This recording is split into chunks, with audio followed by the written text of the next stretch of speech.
बिस्मिल्लाहिर्रहमानिर्रहीम। अस्सलामु अलैकुम। आप देख रहे हैं K92 न्यूज़ और मैं हूं नाइला भट्टी। शामिल करते हैं आज की अहम खबर शामिल करते हैं गुजरात से। हारून हयात की रिपोर्ट के मुताबिक रीजन भर में न्यू ईयर की दुआया तकरीबात की सिक्योरिटी को फुल प्रूफ बनाने के लिए इंतजामात मुकम्मल।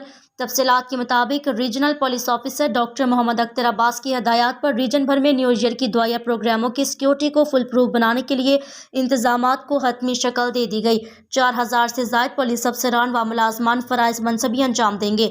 एलीट पुलिस की टीमें खसूसी गश्त करेंगी। वन विलिंग करने वालों के खिलाफ सख्त एक्शन लिया जाएगा।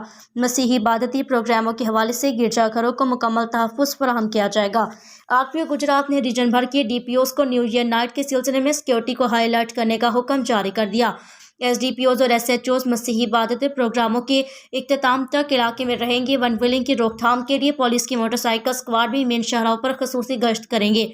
अलावा से मकामात पर पुलिस के जवान सिविल पार्चात में मशकूक और शरपसंद अनासर पर कड़ी नजर रखेंगे। ट्रैफिक के बेहतर बहाव के लिए रीजन भर के ट्रैफिक ऑफिसर्स को हदायत जारी कर दी गई। अजला की दाखिली और खारजी रास्तों और मेन शहरों पर नाकाबंदी पॉइंट्स भी बनाए गए। मशकूक अशखास और गाड़ियों की चेकिंग के साथ साथ मंशियात और नाजायज असलहा की नकल हमल पर खसूसी तवज्जो दी जा रही है। Regional police officer doctor Mohammad Akhtar Abbas ने कहा, किसी भी इलाके में वन विलिंग, हवाई फायरिंग या शराब नोशी की इत्तला मौसूल होने पर इनके खिलाफ फौरी सख्त कानूनी कार्रवाई अमल में लाई जाएगी। आरटीओ ने पुलिस अफसरान को हदायत जारी की।